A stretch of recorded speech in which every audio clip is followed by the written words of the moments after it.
Donc on a vu la dernière fois, on a vu la différence entre ce qui sort de Klipat Noga pour aller dans les Klipot Atmeot et ce qui sort de Klipat Noga pour rentrer dans la Gdusha. Donc on voit que le Zohar il prend l'exemple de la nourriture, parce que c'est quand même l'exemple le plus courant, le plus parlant. Et je veux dire, c'est là où on voit bien comment il y a deux possibilités, deux orientations possibles. Kegon derech mashal, par exemple, ochel bisra shamina de Torah, quelqu'un qui mange de la viande grasse de bœuf, et shote yain mevusam, ou bien qui boit un vin parfumé.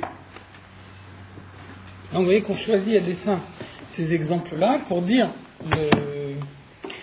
servir Dieu en mangeant, ça ne veut pas dire nécessairement manger ce qui est mauvais. Ça ne veut pas dire mettre de côté tout ce qui est bon et choisir systématiquement tout ce qui est mauvais. Servir Dieu, ça veut dire utiliser la nourriture, quelle qu'elle soit, pour le service de Dieu. Donc finalement, ce n'est pas le goût de l'aliment qui est important, c'est l'esprit dans lequel l'aliment il est consommé. Donc c'est pour ça que on cite ici l'exemple donc, de la viande grasse, du vin parfumé, les arrive d'Ato l'Hachem, pour pouvoir élargir son esprit pour le service de Dieu. Quelqu'un qui dit les Chaim, il se libère de ses propres limites. Le fait d'avoir dit les Chaim, ça le met dans un état où il est capable de penser plus facilement à des choses pour lesquelles il serait bloqué s'il n'y avait pas le Lechaim qui l'aidait. Donc ça veut dire, de cette façon-là, il utilise la nourriture d'une manière positive. De même également, on fait ici allusion à l'histoire de la Gemara que vous connaissez, que je vous ai déjà raconté plusieurs fois. Donc là, ici, il y a une allusion claire. Donc la Gemara nous raconte que il y a un des Chachamim qui enseigne au Beth Midrash, et puis un des élèves, il vient et lui pose une question. Il dit, je ne sais pas. Et donc, un peu plus tard dans la journée, il y a deux autres élèves qui viennent et qui lui posent la même question, et il leur répond. Donc à ce moment-là, le premier élève à qui on n'a pas répondu, il est un peu vexé, parce que quand lui, il a posé sa question, il a dit, je ne sais pas. Et pour eux, ils savaient. Et donc, comme il est vexé, il va le voir, il dit, mais moi, tu m'avais dit que tu ne sais pas. Et à ce moment-là, il répond, Ad lo achilna de Torah. À ce moment-là, je n'avais pas encore mangé de la viande de bœuf. Ça veut dire, au moment où tu m'as posé la question, j'avais faim. Le fait que j'avais faim, ça veut dire que j'arrivais pas à me concentrer. J'avais du mal à réfléchir. Et donc, tu m'as posé une question, j'ai pas trouvé la réponse immédiate à ta question. Donc, la faim qui tiraille, elle empêche de se concentrer. Donc, je suis pas arrivé à répondre à ta question. Par contre, entre-temps, j'ai mangé. Donc, maintenant, j'ai plus faim. Donc, ça veut dire que, puisque je suis libéré des problèmes de la faim, maintenant, j'ai la possibilité de me concentrer. Et donc, quand eux, ils sont venus, ils m'ont posé la même question, alors pour eux, je suis arrivé à trouver une réponse. Donc, ça veut dire, si on raisonne sur cette histoire, sur ce que cette histoire, elle veut dire, alors on voit que finalement, c'est la nourriture elle-même qui a rajouté une explication de la Torah. Puisque l'homme qui a faim n'est pas capable de se concentrer, donc il y a ses élèves qui attendent de lui une explication, il n'est pas capable de la donner. Ce même homme, une fois qu'il a consommé un aliment, maintenant il a en lui le degré de concentration nécessaire pour pouvoir répondre à la question qui lui est posée. Donc finalement, on peut dire que l'aliment, parce qu'il a été consommé à bon escient, il a été consommé de toute évidence, non pas dans le but de se goinfrer, etc., mais vraiment dans le but de servir Dieu, dans le but d'avoir l'esprit clair, de pouvoir ensuite enseigner au Beth Midrash. Donc on voit que de cette façon-là, le Rav arrive à répondre à une question à laquelle auparavant il ne pouvait pas répondre. Donc il y a bien une explication de la Torah qui a été rajoutée dans le monde grâce à un aliment matériel. Donc voilà exactement ce que ça veut dire, sortir la vitalité de la Klipat Noga pour pouvoir la rentrer dans la Gdusha. Imaginons que pour une raison ou pour une autre, il n'ait pas pu manger, donc il n'aurait pas été capable de répondre à cette question. Donc la réponse à la question, l'explication de Torah dont les élèves avaient besoin, elle aurait été manquante. Ce jour-là, il n'aurait pas pu donner l'explication. Donc finalement, qu'est-ce qui a fait que l'explication dont on avait besoin ce jour-là, elle a pu être donnée ? C'est parce qu'au moment où il a consommé cet aliment, il a su en tirer l'énergie qui lui a permis de se concentrer de façon à ce qu'au moment où on lui demande une précision de la Torah, il est capable de la donner. Donc voilà exactement ce que ça veut dire, manger un aliment de Klipat Noga pour ensuite le réintroduire dans la Gdusha. Ça change quoi que ce soit du bœuf ou que ce soit autre chose? Parce que le bœuf, ça représente l'aliment le plus grossier. Le rabbi ne mangeait pas de bœuf, et le rabbi ne mangeait pas de viande grillée. C'est-à-dire le bœuf ou bien la viande grillée, c'est, on peut dire, gashmiout chez begashmiout. Donc c'est pour ça, justement, c'est pour ça que je soulignais ça. C'est ça la précision qu'on donne ici. Après, évidemment, on a dit avant, c'est là qu'intervient le parcours personnel. Quelqu'un qui sait qu'il a plus de difficultés à table, peut-être que lui, à titre personnel, il a besoin de plus de précautions que d'autres, parce que lui, il sait que pour lui, c'est difficile. Maintenant, la règle générale, pour quelqu'un qui n'a pas spécialement des difficultés, servir Dieu en mangeant, ça ne veut pas dire ni jeûner, ni se contenter uniquement de manger ce qui est mauvais. Ça veut dire prendre n'importe quel aliment, mais arriver à travailler sur soi-même pour que ce ne soit pas l'aspect physique de l'aliment qui soit le plus important, mais uniquement la dimension spirituelle. Qu'est-ce qu'on arrive à faire avec cet aliment une fois qu'on l'a mangé ? Il faut que tous les aliments représentent la même chose à nos yeux, en fait. Ça veut dire que c'est pas, encore une fois, c'est pas l'aliment lui-même que tu recherches. L'aliment, il est là uniquement comme un véhicule d'énergie, comme un moyen d'acquérir la force physique dont tu as besoin. Une fois qu'on a acquis cette force physique, on l'utilise à bon escient. Si on l'utilise à bon escient, on apporte l'élévation à l'aliment lui-même. Et le rabbi ne mangeait pas du tout de viande grillée. Même le poulet, par exemple, grillé. Mais c'est pas de la viande, la viande, c'est la viande. Ce qu'on appelle la viande, c'est vraiment la viande de...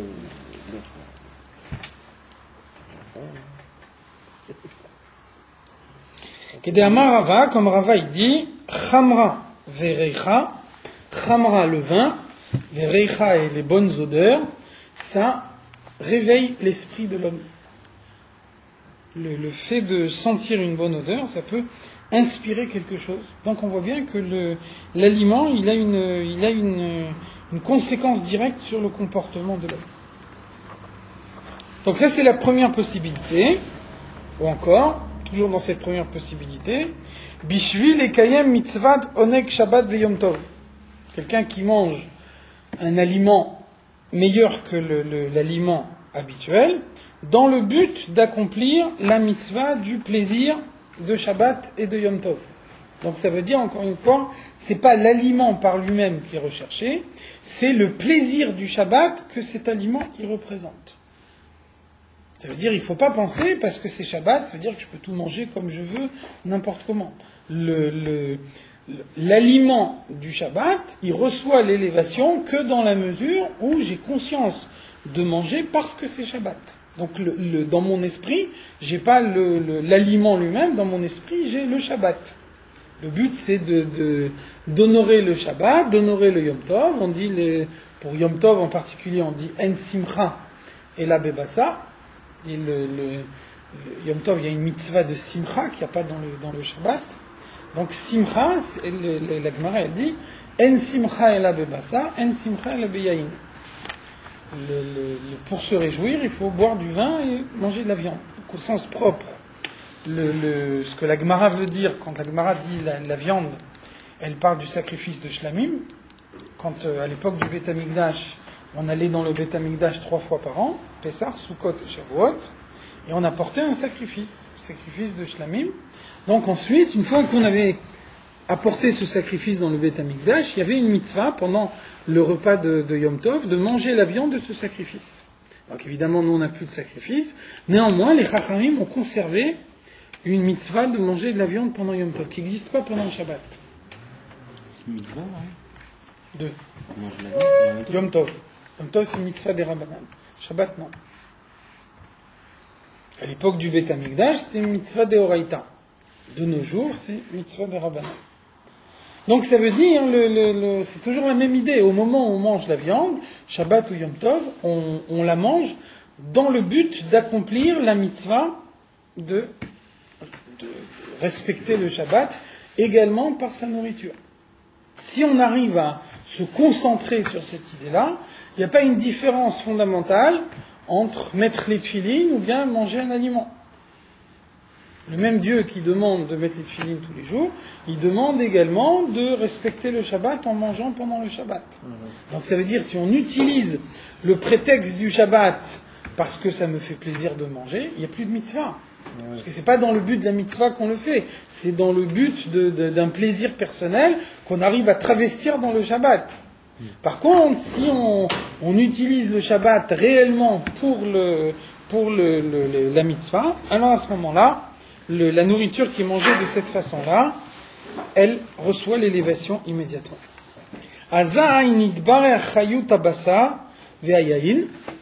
Donc lorsque l'aliment est consommé de cette façon-là, alors la vitalité, l'énergie spirituelle qui se trouve à l'intérieur de cette viande ou bien de ce vin, Shaya Nishpa, Miklipat Noga, qui dans son état d'origine émanée de Klipat Noga, Olel Hashem, elle s'élève vers Dieu, ke Ola ou ke Korban, comme un sacrifice. Ola, c'est un sacrifice qui est entièrement brûlé pour Dieu. Korban, c'est un sacrifice qui est au moins partiellement brûlé pour Dieu. Donc au moins, il y a même si pas la totalité, il y a au moins une partie de la vitalité qui émane de l'aliment, qui s'élève vers Dieu. C'est de cette façon-là que l'aliment reçoit l'élévation. Donc vous voyez, de tout ça, on peut déduire que ça se passe en deux temps. Ça veut dire que, en fait, schématiquement, on y reviendra peut-être un jour plus en détail, lorsque vous entrez en contact tout au long de la journée avec des objets matériels, chaque objet matériel que vous rencontrez pendant votre journée a en lui un Nitzut Seloki, une parcelle de Dieu. Lorsque vous utilisez l'objet matériel, vous libérez cette parcelle de divinité qu'il y a à l'intérieur de l'objet. Ensuite, donc, l'énergie est libérée du carcan qu'il enfermait dans l'objet matériel. Ensuite, on a toute une journée pour pouvoir utiliser positivement l'énergie qui a été libérée de cette façon-là. Ensuite, utiliser en fin de journée l'objet. Ensuite, effectivement, à la fin de la journée, c'est pour ça que le soir, avant d'aller dormir, on fait Kriyat Shema Shel Hamita. Avant d'aller dormir, on dit le Shema Israël. Le but du Shema Israël, c'est d'établir le bilan de la journée et de voir de quelle manière, pendant la journée, toutes les forces qui ont été dévoilées ont pu être concrètement utilisées. Ensuite, la tfila du matin vient compléter le Shema Israël du soir. Et donc, plus le Shema Israël du coucher a été efficace, plus la tfila du matin libère des forces qui permettent, pendant toute la journée qui vient, de libérer d'autres Nitzutzot. Donc, il y a toujours, absolument, il y a une réaction en chaîne. Si le Kriyat Shema Shel Hamita il a été fructueux, il y a plus de force qui se dévoile dans la tfila du lendemain matin. À ce moment-là, grâce à ces forces de la prière du matin, on va pouvoir libérer plus de Nitzutzot pendant la journée, et le Kriyat Shema du soir sera encore plus fructueux. Ça marche aussi en sens inverse. Si le Kriyat Shema n'a pas été efficace, donc la tfila, elle n'est pas efficace non plus, donc elle donne une capacité réduite d'élever la matière, et ainsi de suite. Donc ça marche dans un sens. Avec Kavana et tout ça, il n'y a pas fructueux. Ça veut dire que la tfila doit marquer le comportement de l'homme également quand la tfila est finie. Kriyat Shema Shel Hamita, justement. Alors pourquoi on va dormir après Kriyat Shema Shel Hamita? À l'époque de la Gemara, et même dans les époques suivantes, ce qu'on fait nous maintenant dans Kriyat Shema Shalamita, ça se faisait pendant Tikkun Chatzot. C'est-à-dire qu'à l'époque de la Gemara, les gens, dès que la nuit tombait, ils faisaient Ma'ariv, ils allaient dormir immédiatement, et ils se levaient à minuit. Ensuite, à minuit, ils faisaient Tikkun Chatzot, et après, ils étudiaient la Torah jusqu'au lever du jour. En Eretz Israël, ça se lève plutôt qu'en France. Et dès que le jour se levait, ils faisaient Shachrit. Donc ça veut dire la partie du sommeil qu'il y avait à l'époque, c'était depuis la tombée de la nuit jusqu'à minuit. Donc ça veut dire que à l'époque, les gens avaient des âmes plus élevées que les nôtres. Et donc il y avait le Tikkun Chatzot, qui était un moment d'amertume, un moment de bilan de ce qui a été fait pendant la journée. Un bilan, il n'est pas toujours positif. Et donc, la tfila, elle doit au contraire être faite avec joie. Et donc, les gens avaient l'élévation morale qui leur permettait de passer de l'amertume du Tikkun Chatzot sans transition à la joie de Shachrit. Nous, on n'est pas capable.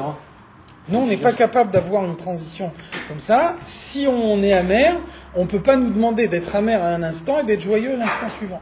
Alors, c'est pour ça que lorsque les gens sont devenus plus faibles, donc on a supprimé le Tikkun Chatzot.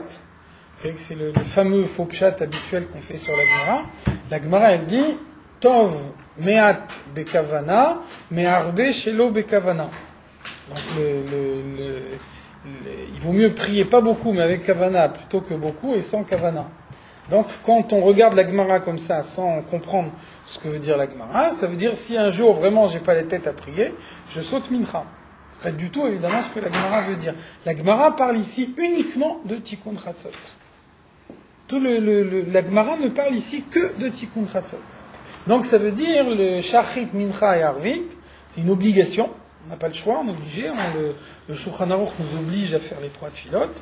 Par contre, Tikkun Chatzot, c'est une tfila qui a été instaurée de telle façon que il faut ressentir profondément le deuil du Beth Amikdash qui a été détruit, etc. Quelqu'un qui ne ressent pas profondément la tristesse de la destruction du Beth Amikdash et qui dit des mots, ça ne sert à rien.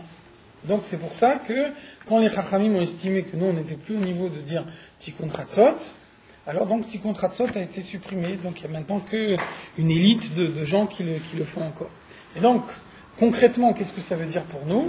Ça veut dire que comme le Tikkun Chatzot a disparu, toute la avoda qui se faisait au moment de Tikkun Chatzot est passée maintenant dans Kriyat Shema Shalamita.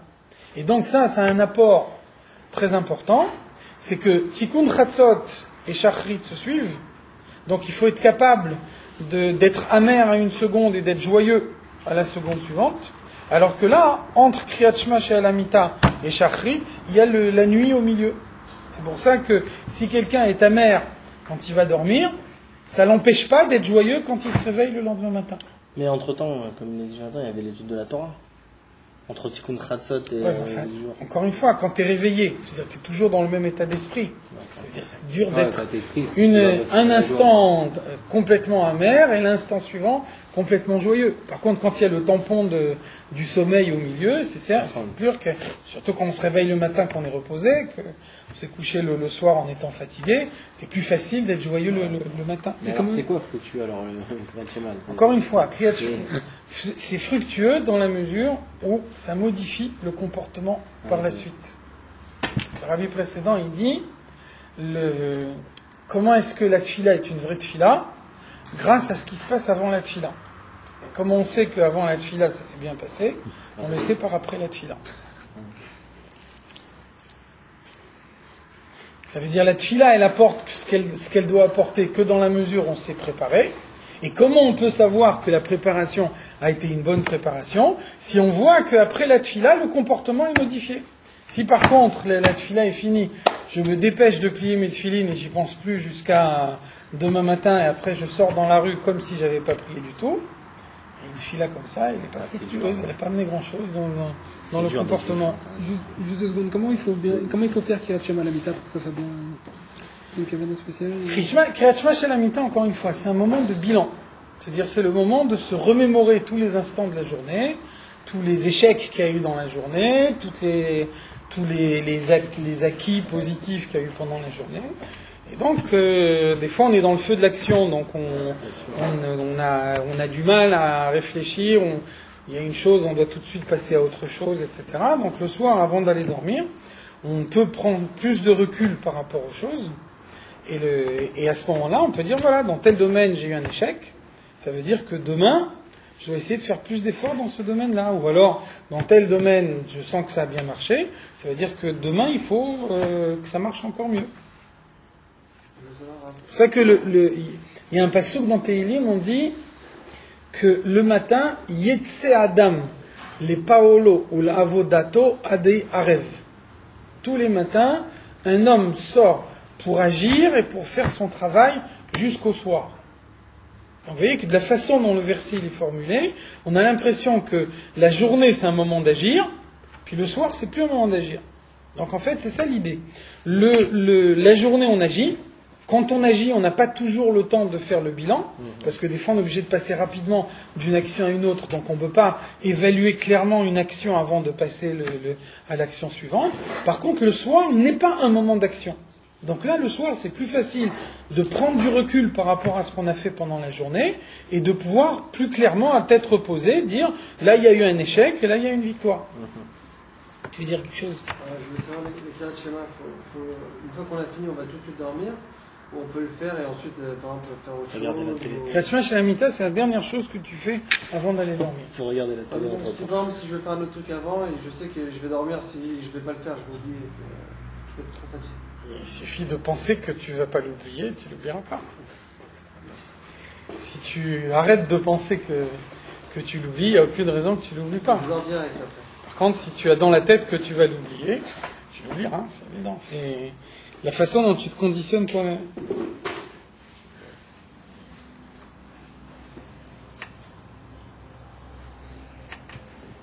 Vechena Omer Milta de Bdichuta. On a vu aussi ce cas-là la dernière fois. Quelqu'un qui dit une plaisanterie, donc il s'agit des plaisanteries des Chachamim, il ne s'agit pas d'une blague vaseuse, on est bien d'accord.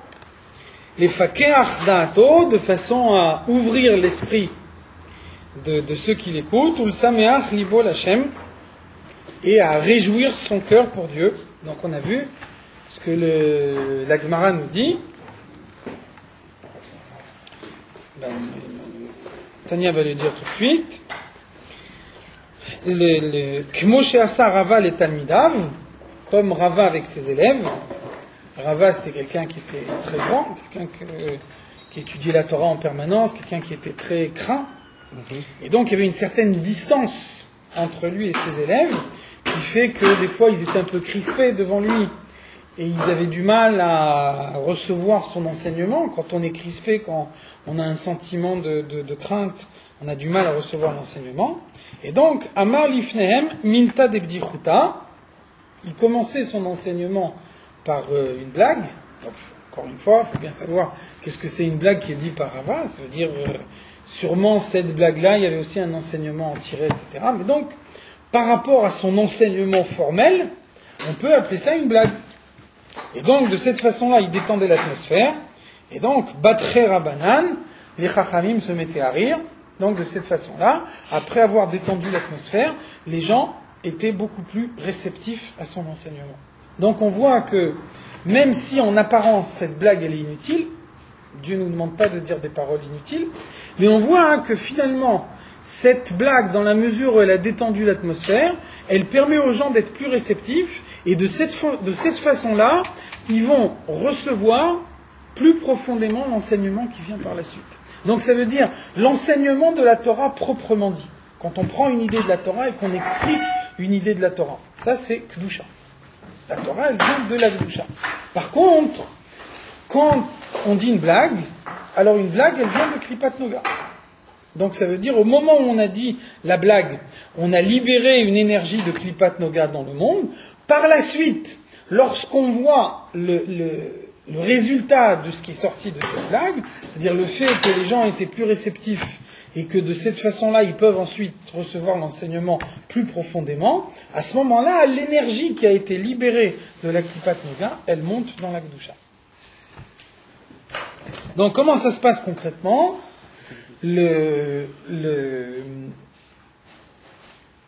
Tout ce qu'un homme libère dans la journée, ça remonte là-haut grâce à Sfirat HaMalchut.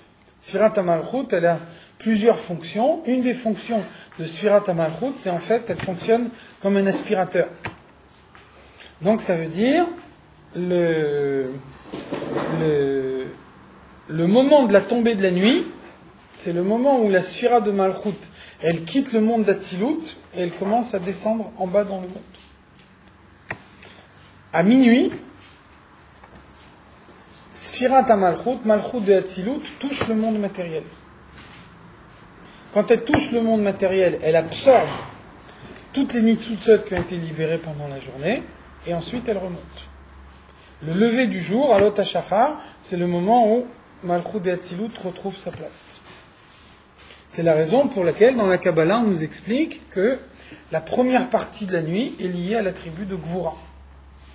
La première partie de la nuit, c'est un moment de sévérité. Le monde est jugé. Est-ce que les hommes ont accompli pendant la journée tout ce que Dieu attendait d'eux? C'est pour ça que, par exemple, pendant la première partie de la nuit, on n'a pas le droit de lire Torah Shebirtav, la loi écrite, le Chumash, et Teilim, pendant la première partie de la nuit. On n'a pas le droit de les lire parce que la Torah, elle s'appelle Torah de Chesed. Donc on ne peut pas lire la Torah de Chesed pendant un moment de Gvura. Ensuite, au moment de Chatzot, toutes les nitsutsot qui ont été libérées pendant la journée sont absorbées par Malchut et Malchut les remonte. Donc la deuxième partie de la nuit, c'est Chesed. C'est pour quoi ça. La première partie de la nuit, c'est dès la tombée de la nuit? Oui. Dès que la nuit tombe jusqu'à Chatzot. La deuxième partie de la nuit, c'est de Chatzot jusqu'au lever du jour. Donc la deuxième partie de la nuit, c'est Chesed, et c'est pour ça que beaucoup de choses importantes se passent à minuit. Vayehi bachatzi alayla, kechatzot layla ani yotze betoch Mitzrayim, le moment où l'essence de Dieu s'est dévoilée en Égypte, pour qu'il y ait la sortie d'Égypte, c'était précisément Chatzot. Pourquoi? Parce que Chatzot, c'est le moment où Chesed et Gvura se touchent. Donc pour qu'on arrive à prendre deux éléments opposés, Chesed et Gvura, il y a une opposition totale. Quand on prend deux éléments opposés qu'on fait qui se touchent, on est obligé de dévoiler une lumière très haute. Donc ça, c'est la lumière très haute qui se dévoile au moment de Chatzot. Grâce à cette lumière très haute, toutes les nitsutsot de la journée remontent. Et donc la deuxième partie devient une partie de Chesed. Et là, le monde est prêt pour que, grâce à la tfila du lendemain matin, on puisse recevoir des forces pour élever d'autres nitsutsot pendant la journée qui vient. Une question, qu'est-ce qu'il y a de Gdusha dans une activité professionnelle? Énormément de choses. L'activité professionnelle, d'abord, premièrement, c'est une mitzvah d'avoir les moyens de subvenir aux besoins de sa femme et de ses enfants. Donc ça veut dire avoir une activité qui va permettre de nourrir sa femme et ses enfants, en soi, c'est une mitzvah. Deuxièmement, avoir une activité professionnelle, ça donne un pouvoir d'achat. Un pouvoir d'achat, c'est aussi pouvoir donner de la tzedaka, c'est aussi pouvoir accomplir des mitzvot. Il y a un moyen il y a une possibilité de toujours accomplir mieux les mitzvot. On peut acheter une meilleure paire de tefilines, on peut acheter un meilleur etrog. Donc pour ça, on a besoin d'avoir des moyens financiers. Ensuite, troisième possibilité, c'est écrit Bechol drachecha daehu. En toutes tes voies, reconnais la présence de Dieu. Donc ça veut dire, une activité professionnelle, elle peut aussi conduire un homme à la réflexion qui lui permet de prendre conscience de la présence de Dieu dans sa vie. Une fois, il y a un commerçant qui est rentré en Yechidout chez le Rabbi Maharash, et le Rabbi Maharash a dit « Je t'admire, parce que moi je vois Dieu dans les livres, et toi tu vois Dieu dans ta vie. » Une fois, le magasin il est ouvert une semaine et il n'y a pas un seul client qui rentre, et des fois en une heure tu fais le chiffre d'affaires de toute la semaine. Donc tu vois le doigt de Dieu, tu vois qu'il y a des choses qui échappent Des fois tu peux avoir la plus belle collection du pays et puis ça marche pas du tout, et des fois une collection qui marche pas, ça peut... Mais une fois il y avait quelqu'un de Los Angeles, Il avait son magasin qui sombrait, il n'arrivait pas du tout à s'en sortir. Il a décidé de prendre l'avion, d'aller le dimanche chez le rabbi pour lui demander une bracha. Donc il est passé au dollar, il a demandé une bracha au rabbi, le rabbi lui a donné $1, il a dit bracha ve'atzlacha. Il avait des Pakistanais qui géraient le magasin pendant qu'il n'était pas là. Quand il rentre dans son magasin, il a vu qu'ils ont pris deux jambes de pantalons différents, ils les ont cousus ensemble.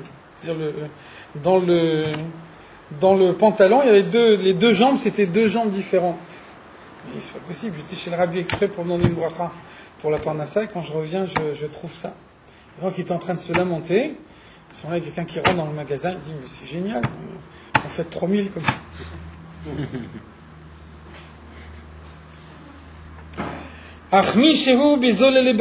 Par contre, si quelqu'un prend la même viande, mais il la prend uniquement dans le but de satisfaire ses désirs. Sauve et yayin, il boit du vin, donc le même vin, les malhot ta'avot goufo, uniquement dans le but de satisfaire les passions de son corps, venafsho abahamit, et son âme animale, shehu prinat yesod amayim, me'arba yesodot araim sheba. On a vu dans le premier chapitre du Tanya que l'âme animale, elle est basée sur 4 éléments fondamentaux. Un des éléments fondamentaux, c'est l'eau. Donc l'eau, elle est toujours liée avec le plaisir. On dit dans le premier chapitre, on dit Minamaim matzmichim kol mine ta'anug. L'eau, elle est à l'origine de tous les plaisirs. On voit que par exemple, les fruits qui poussent dans un endroit qui est bien irrigué, ils sont meilleurs que les fruits qui poussent dans un endroit aride.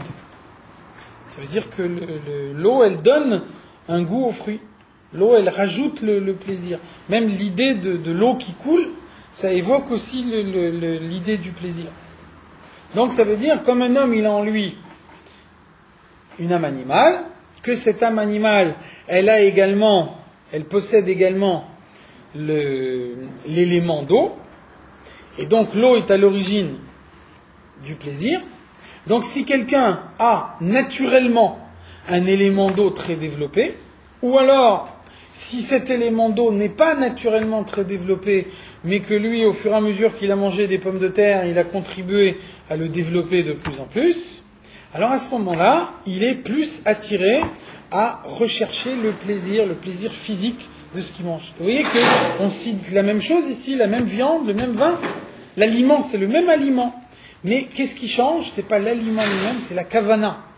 C'est l'intention qu'on a au moment où on mange cet aliment.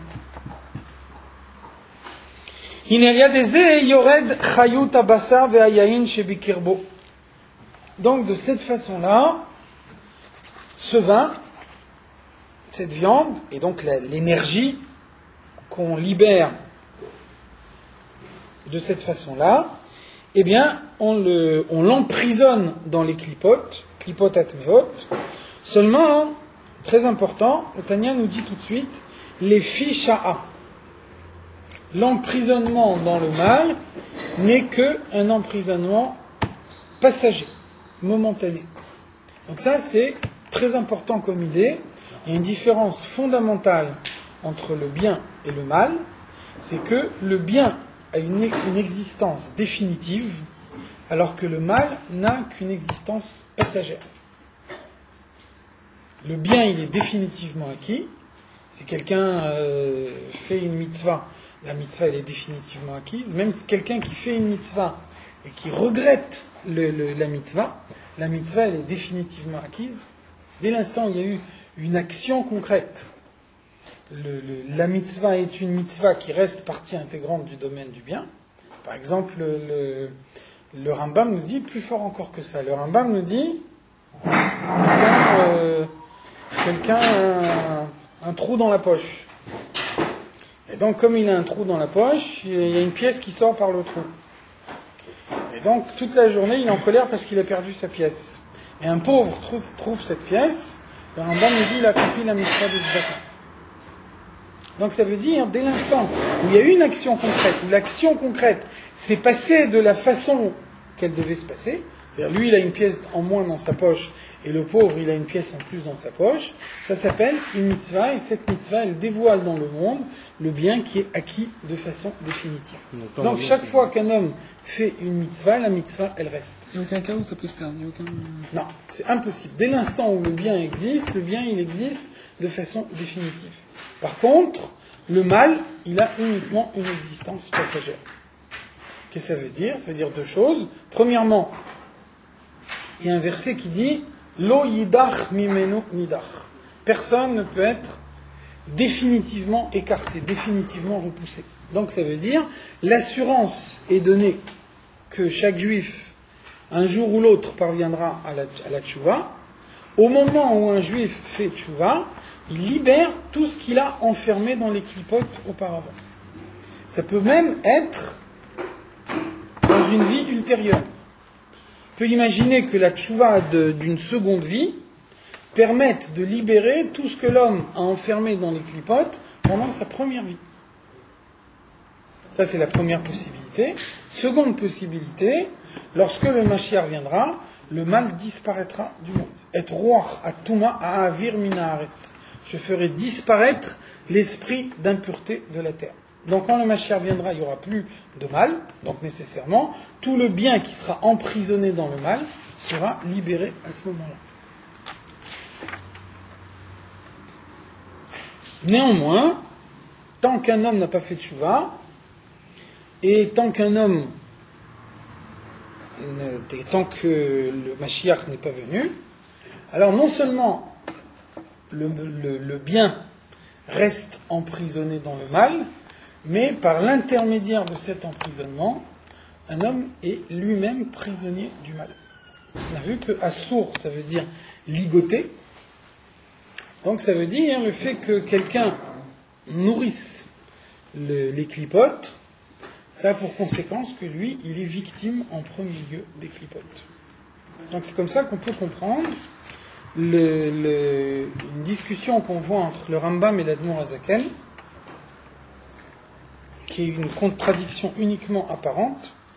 Le Rambam nous dit dans le Mishneh Torah, chaque fois qu'un homme fait une avéra et qu'il cesse de faire cette avéra, le Rambam nous dit, par rapport à cette avéra qu'il a cessé de faire, on peut l'appeler un Baal Tshuva.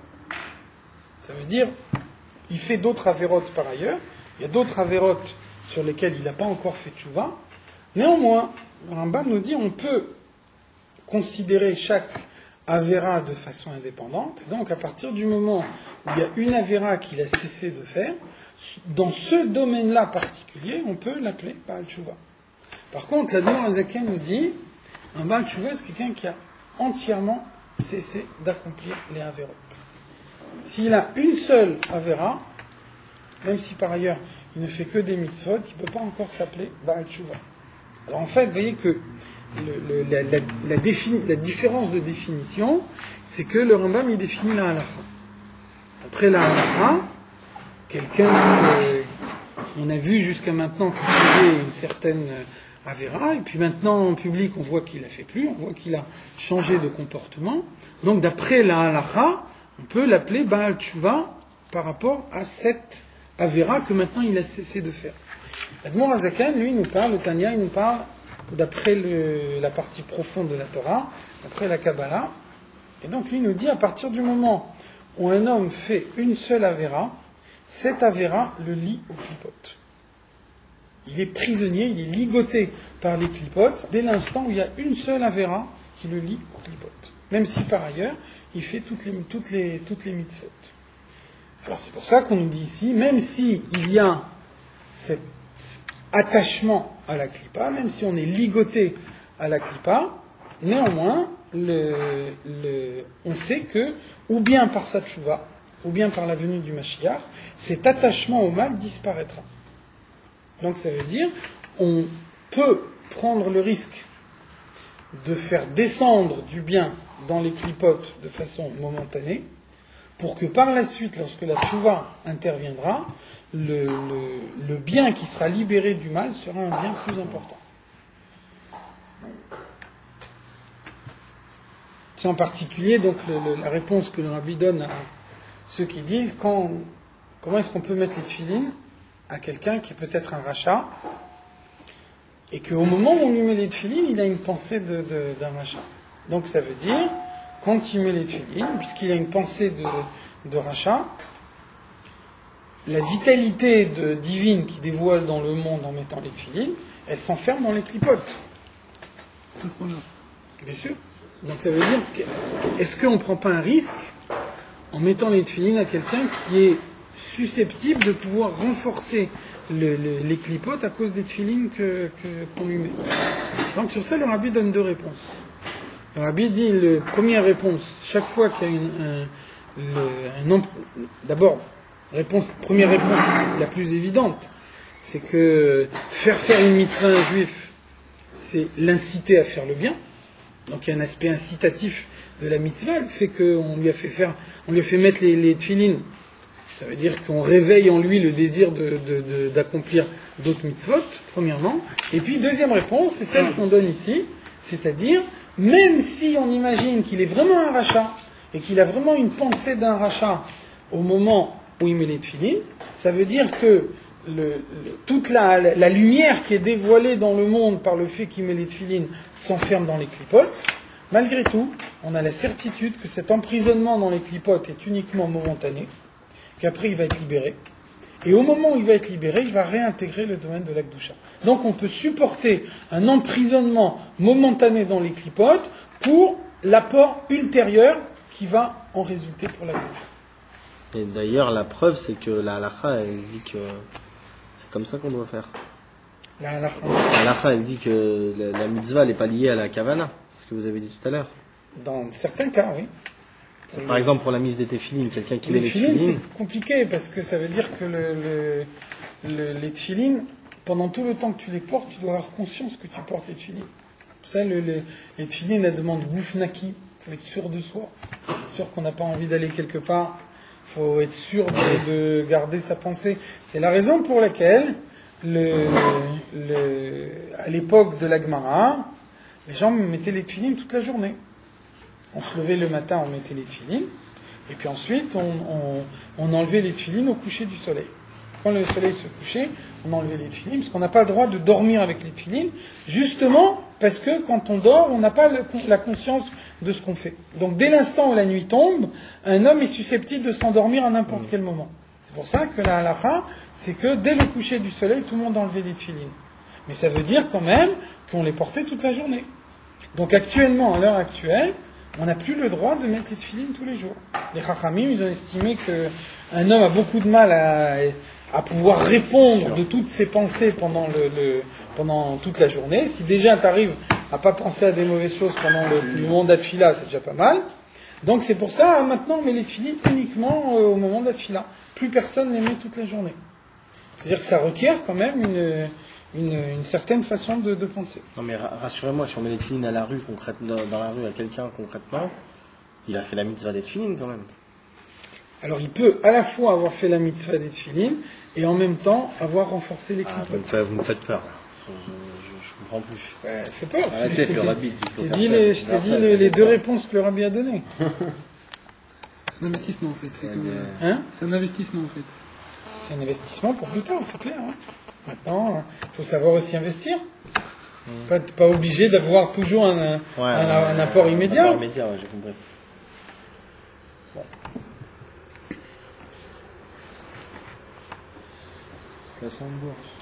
Donc ça veut dire, les fiches à 1, au moins de façon momentanée, tout ça s'enferme, Bera Gamour, dans le mal absolu, chez Béchaloche Klipot Atmeot, qui se trouve dans les Klipot Atmeot. Et là on touche ici à une idée profonde qu'on trouve dans la Kabbalah, qui s'appelle Galut Ashrina, l'exil de Dieu. La création implique l'exil de Dieu. Donc, qu'est-ce que ça veut dire Galut Ashrina? Ça veut dire que quelqu'un qui est exilé, c'est quelqu'un qui est vivant, c'est quelqu'un qui mange, qui boit, qui dort, qui fait tout ce qu'il fait quand il est chez lui. Seulement, quand il est en exil, il n'est pas libre. Et donc, il peut manger que ce qu'on lui donne à manger, il peut manger que à l'heure où on lui donne à manger, il peut dormir quand on lui permet de dormir, etc. Donc ça veut dire la création, elle fait que Dieu s'impose lui-même la règle du jeu qui consiste à renforcer le mal lorsque l'homme a fait le mauvais choix. Donc ça veut dire, si un homme fait une avéra, et que par cette avéra, il fait tomber la klipat noga dans les klipot atmeot, alors à ce moment-là, les klipot atmeot deviennent plus fortes. Donc il y a un déséquilibre entre le bien et le mal dans le monde par rapport au plan de Dieu de la création. Dieu, il a fait un plan de la création dans lequel il a accordé une certaine vitalité aux klipot et une certaine vitalité à la kedusha. Quand un homme utilise mal son libre arbitre, il fait le mauvais choix. Donc la conséquence de son mauvais choix, c'est un déséquilibre. Il va détourner une énergie qui aurait dû être dans la kedusha et il va la mettre dans la klipa. Donc la klipa est plus forte que ce qu'elle aurait dû être et en conséquence la kedusha est moins forte que ce qu'elle aurait dû être.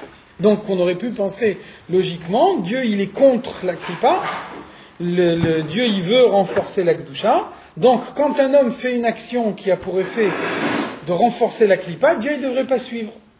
Donc c'est ça ce que la Kabbalah appelle Galut Ashrina. Dieu se met lui-même en exil, si on peut dire.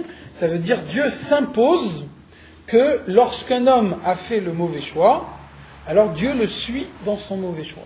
Et donc Dieu renforce les klipotes en fonction du mauvais choix de l'homme. C'est pour ça que le verset qu'on dit justement à propos des 3 semaines, on dit Veshav Hashem Elokecha et Shvutra. On a l'habitude de traduire Dieu fera revenir tes captifs. C'est une fausse traduction.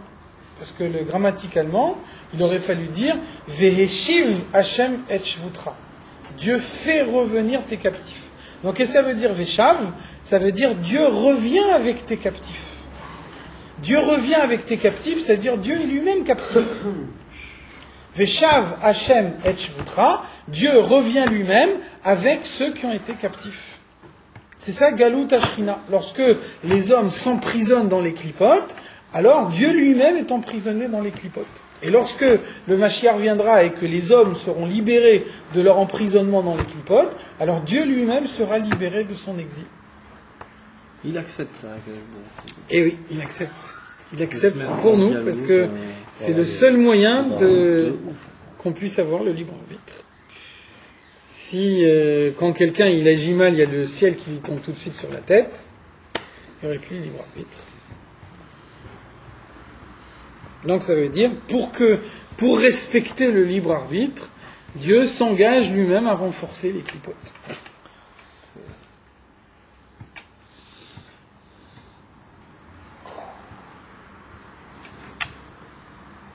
Vegufo naase lahen levush umerkava.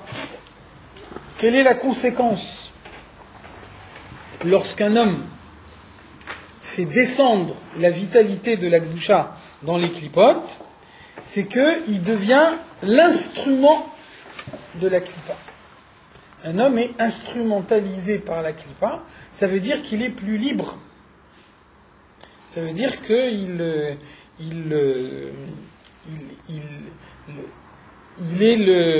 fournit à la klipa une énergie plus grande que les autres hommes. Donc la klipa lui donne une médaille. Il devient quelqu'un d'actif pour la klipa. Donc ça veut dire il a de plus en plus de mal à faire des mitzvot et il est prisonnier au fur et à mesure qu'il fait des averot, il a de plus en plus de mal à s'en sortir. Comme ça qu'on explique dans la Chassidut, la Mishnah qui dit mitzvah goreret mitzvah, avera goreret avera.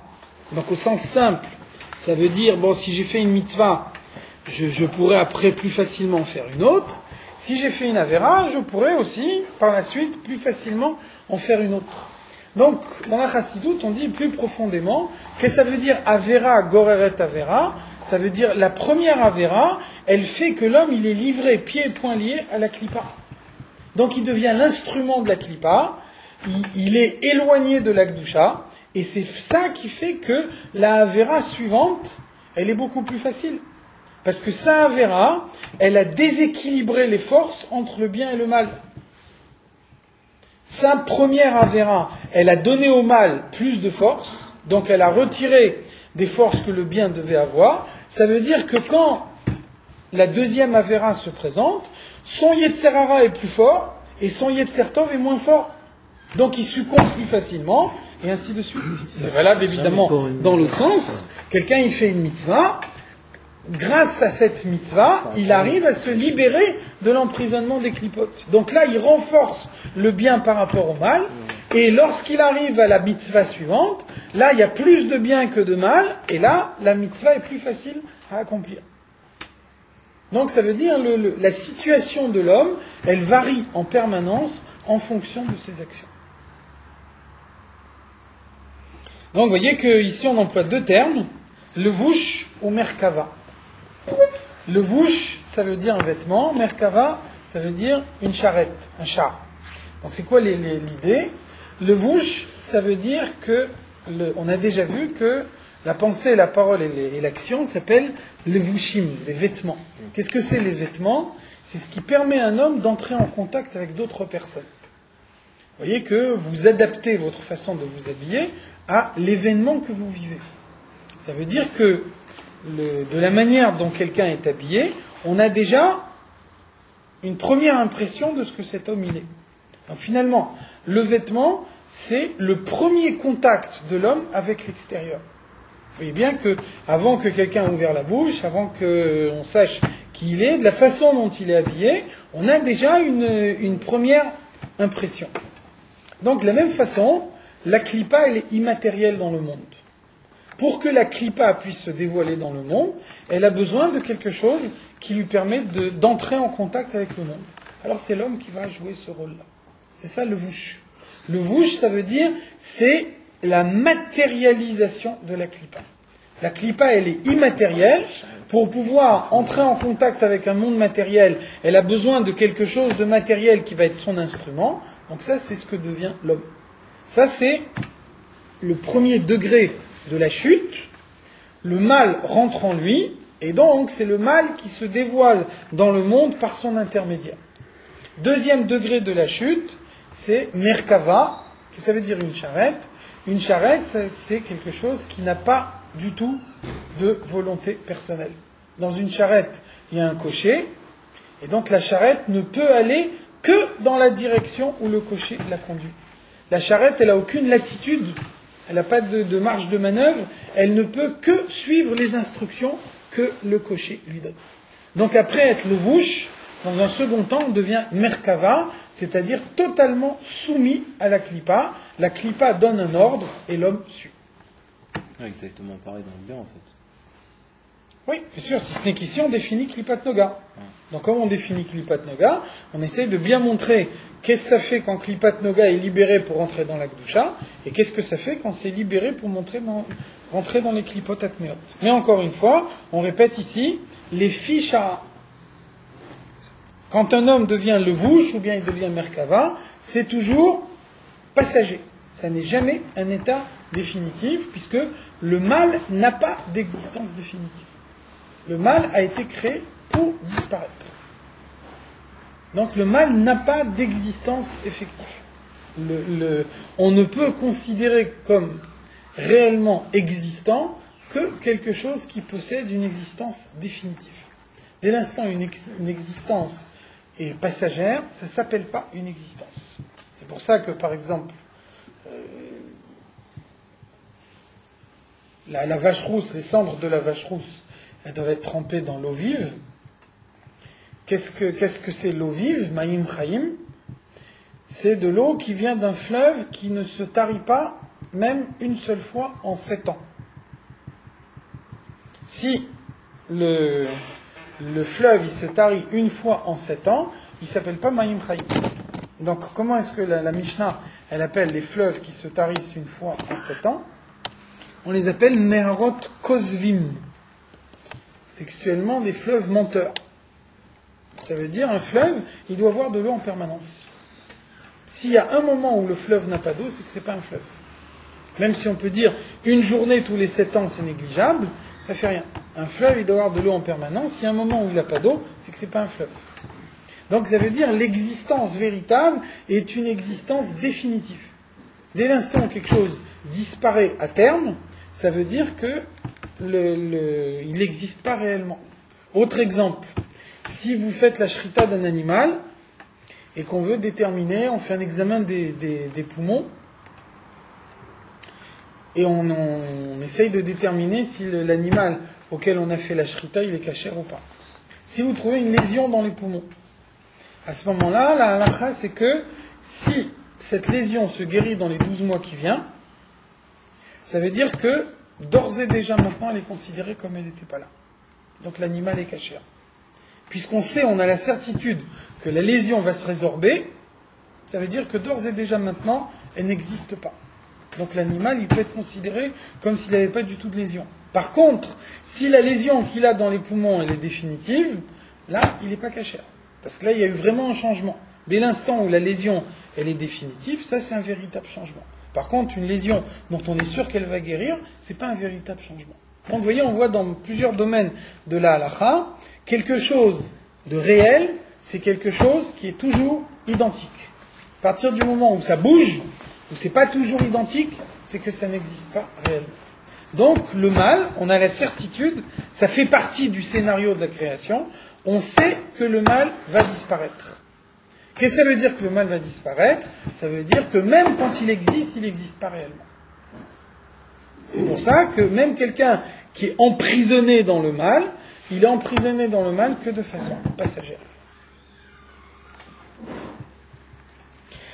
Ad asher yashuva Adam, jusqu'à ce que l'homme fasse tshuva, veyachzor le'avodat Hashem ul torato, et donc après sa tshuva, il va revenir au service de Dieu et à l'étude de la Torah, et à ce moment-là, il va, grâce à sa tshuva, libérer tout le bien qu'il a emprisonné dans les forces du mal, dans les clipotes, avant d'arriver à la tshuva. Les fiches aya basar heter, pourquoi est-ce qu'il a la possibilité de le libérer? Parce que cette viande était une viande permise, la viande était cachère. Lui, il n'a pas mangé de la façon qu'il fallait, mais la viande était cachère. Donc le fait que cette viande était cachère, ça veut dire qu'elle conserve quand même la possibilité de l'élévation. Veyaïn cachère, le vin aussi était cachère. L'écart, yicholim lachzor vela'alot imo beshuvo la'avodat Hashem, c'est la raison pour laquelle ils peuvent remonter avec lui, se libérer des clipotes et remonter dans le domaine de l'Akdusha au moment où lui-même va faire tchouva et revenir à l'Akdusha. Par contre, si Chazé Shalom, ce qu'il a mangé, c'est de la viande pas cachère ou du vin pas cachère, à ce moment-là, même s'il fait tchouva par la suite, il n'aura pas la possibilité de l'élever dans le service de Dieu. Donc ça, on reviendra en détail dans le chapitre suivant, l'année prochaine, si Dieu veut. Pourquoi on dit Zdonot Maaseh Zchroyot? C'est pas pour ça, non? Alors ça, c'est autre chose. Là, on parle dans le niveau de Tshuva Ilaha. C'est uniquement la Tshuva Ilaha, la Tshuva supérieure, qui peut transformer une Avera qui a été faite de Mézid en mitzvah. Donc c'est pas de cette Tshuva ici qu'on parle. Ici, on parle de la Tshuva courante. Et donc dans Igeret Tshuva, on nous dit que Tshuva Ilaha, c'est un niveau très haut. C'est un niveau qui est inaccessible. Mais ici, on parle de la tchouva courante. La tchouva courante n'a pas la possibilité de transformer le mal en bien. Donc, ce qu'on va voir dans le chapitre suivant, c'est que il y a une telle imbrication entre le matériel et le spirituel que, par exemple, quelqu'un qui mange un aliment pas cachère et ensuite il essaye d'étudier la Torah avec l'énergie qu'il tire de cet aliment pas cachère, alors on est sûr qu'il ne comprendra pas la Torah qu'il étudie. Même s'il a l'impression d'avoir compris, même s'il a l'impression de faire un raisonnement et que son raisonnement il fonctionne, malgré tout on a la certitude que ce qu'il fait, ça ne s'appelle pas étudier la Torah. Parce que étudier la Torah, ce n'est pas uniquement une activité intellectuelle, c'est attacher le spirituel avec le matériel.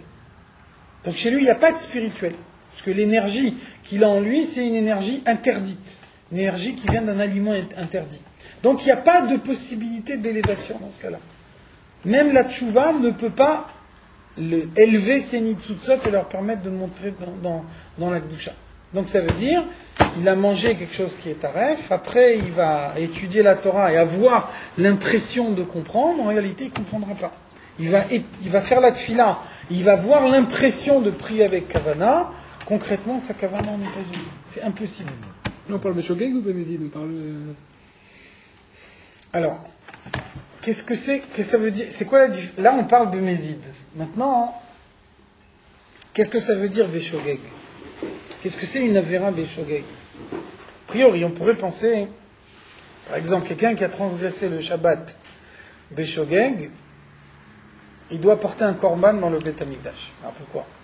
S'il transgresse le Shabbat de Mézid, à ce moment-là, il doit racheter la faute qu'il a faite.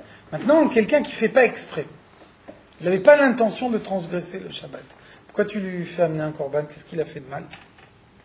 Alors en fait, une Avera Béshogeg, c'est la conséquence d'un terrain fertile. Ça veut dire que même dans le cas d'une Avera Béshogeg, un homme il est impliqué. C'est clair que son degré d'implication, il n'est pas aussi fort que s'il était Bémézid, c'est évident. Mais d'un autre côté, s'il n'avait pas laissé un terrain fertile s'installer en lui, jamais la Avera Béshogeg elle aurait été possible. Donc d'un côté, on ne peut pas dire qu'il est pleinement responsable, puisqu'il n'a pas voulu transgresser le Shabbat. D'un autre côté, dire qu'il est blanc, Ouais, il on ne était peut pas pas dire vraiment non plus. blanc. On se lève dans la nuit, on allume la lumière des toilettes, on Alors, éteint ça la veut dire lumière. que- Il était pas vraiment dans le Shabbat, quoi. Ça veut dire que Ouais, mais- si vraiment, Et que tu es en train de dormir. s'il n'y a Ah, pas non. un terrain Tu te fertile, lèves, c'est que tu dors pas. alors Dieu il fera en sorte que ça ne se passe pas. Au dernier Ah, moment, ok, tu dis d'accord. attention. Ah, parce ok, que- c'est pas l'homme en Un lui-même. exemple. C'est pas l'homme en Le lui-même, Rabbi c'est Dieu qui dit, fait en le sorte Rabbi que ça se l'explique dans une sikha, c'est écrit dans les Kitvei Harizal. Le Harizal il dit Anizhar mimasheu chametz bepesach, quelqu'un qui a la certitude qu'il n'a pas mangé même une poussière de chametz à Pessah, très difficile d'arriver à ce niveau-là. Et donc si quelqu'un il est sûr que même une poussière de chametz il n'a pas mangé en Pessah, alors le Harizal il dit Muftachlo shelo yechta kol hashana. Il est certain de ne pas faire de Averot pendant toute l'année. Donc le Rabbi dit ce que ça veut dire, on lui retire son libre arbitre. Parce qu'il n'a pas mangé du Chametz à Pessah, c'est fini, maintenant pendant 12 mois il n'a plus libre arbitre. Il est refait. Il peut pas faire une Avera pendant les 12 mois qui viennent, qu'est-ce que ça veut dire? Alors le Rabbi il dit, qu'est-ce que ça veut dire Muftachlo shelo yecheta? Qu'est-ce que ça veut dire il ne va pas faire de Averot pendant 12 mois? Ça veut dire il ne va pas faire de Averot Béshogeg. Le fait qu'il fait tellement attention à Pessah que même une poussière de Chametz, il ne la mange pas, ça veut dire qu'il retire de lui le terrain fertile pour la Avera Béshogeg. Donc si, quand arrive Pessah, il fait tellement attention à Pessah que même une poussière de Chametz, il ne la laisse pas rentrer, alors lui, il a la certitude que toute l'année, le terrain ne sera pas fertile pour les Averot Béshogeg. Maintenant, c'est clair que son libre arbitre, il reste entier. S'il décide d'utiliser son libre arbitre pour faire le mal, il peut le faire. Pourquoi on appelle ça un terrain fertile? Terrain fertile, ça veut dire que une Avera, elle en prépare une autre. Une Avera, c'est une porte ouverte vers une autre Avera. Et des fois, une Avera moins grave, ça peut être la porte ouverte vers une Avera plus grave. Et comment on fait pas exprès du tout? C'est-à-dire, C'est la on met même son chose. t-shirt, tac, Parce on que met- je viens de dire que c'est pas possible. C'est fertile. Si, ça m'est arrivé, moi, déjà. Et alors, Ouais, je vous promets. En dehors de toi, disons. Non, ça vous est jamais arrivé. Mettre votre t-shirt et... Eh ben, au dernier moment, tu dois avoir attention. promets, ça m'arrive. non, mais c'est ce qu'il vient de dire. C'est Au dernier Hachem moment, qui tu a dois laissé la place à ça. C'est pas toi. C'est passé indépendamment de ta volonté. Il y avait une fois, il y avait un des grands rabbinim des Mitnagdim, il voulait voir si l'Admour Azaken c'est quelqu'un d'aussi grand que ce qu'il avait dit. Et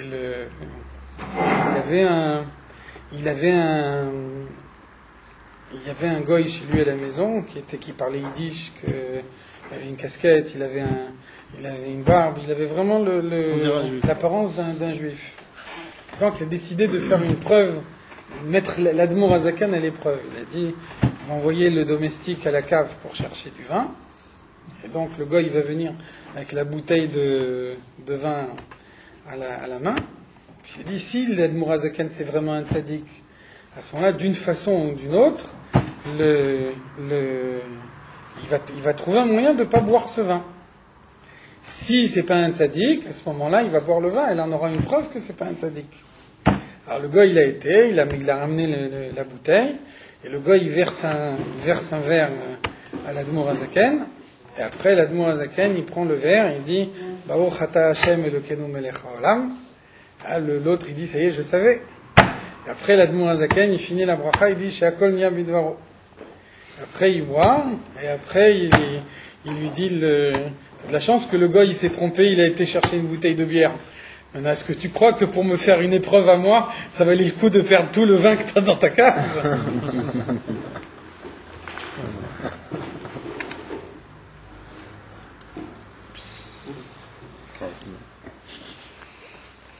Chez Zéoulachon, au moutar ou moutar.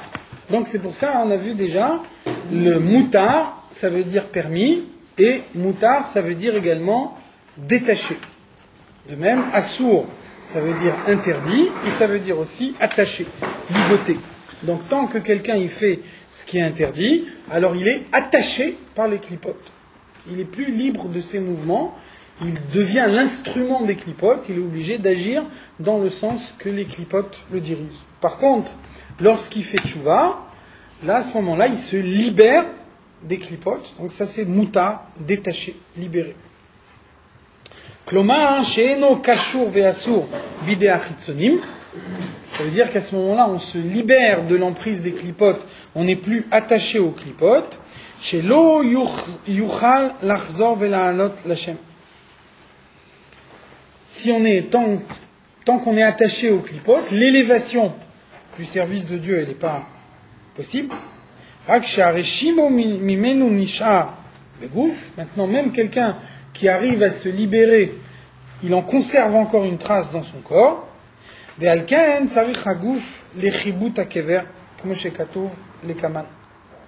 ribut akever, ça veut dire qu'il y a des tas de choses qui se passent après la mort et qui permettent à un homme de se purifier de tout ce qu'il a vu dans le monde. Donc le principe général, ribut akever, c'est ce qui se passe entre le moment de la mort et le moment de l'enterrement. Donc la Torah nous dit que quelqu'un qui meurt, tant qu'il n'est pas enterré, il voit tout ce qui se passe autour de lui. Il ne peut pas réagir, en même temps il est conscient de tout ce qui se passe autour de lui. Et donc, en même temps, il est conscient, en même temps, il ne peut pas réagir. Donc, il est emprisonné dans son corps. C'est une souffrance pour lui. C'est la raison pour laquelle, d'après la Torah, on n'a pas le droit de retarder l'enterrement. Il faut que l'enterrement soit le plus vite possible. Parce qu'en fait, l'enterrement, c'est une libération pour l'âme qui est emprisonnée dans son corps. Donc, deux des possibilités qu'on a de commencer la purification de l'âme pendant le temps qui est entre la mort et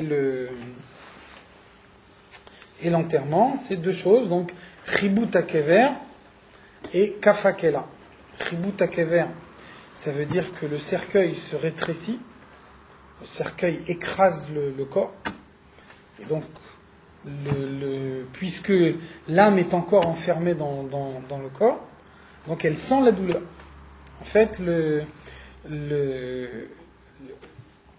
la putréfaction du corps, elle marque le moment où l'âme quitte le corps. Lorsqu'un corps est entièrement putréfié, l'âme l'a entièrement quitté. Tant que le corps existe encore, au moins partiellement, il y a une partie de l'âme qui est attachée au corps. C'est la raison pour laquelle on sait que les corps des tzadikim ne putréfient pas, donc leur âme reste dans leur corps.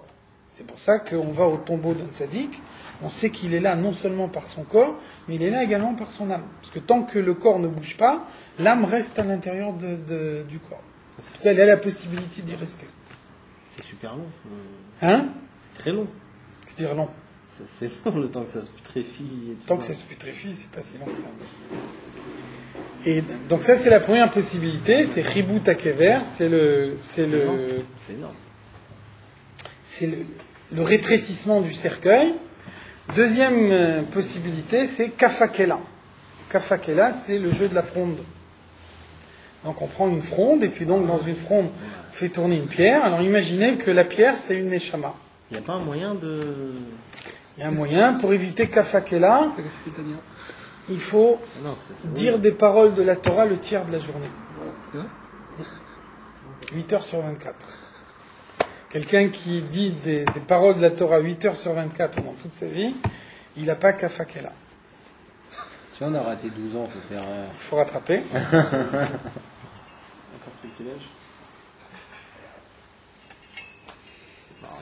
Voilà. Donc ça veut dire... Ça veut dire libérer l'âme de tout le mal qu'elle a accumulé en elle pendant son existence. Moshe Katouv le Kaman, donc on y reviendra par la suite. Donc ça veut dire que le contact avec le monde matériel fait que on vit dans un monde matériel.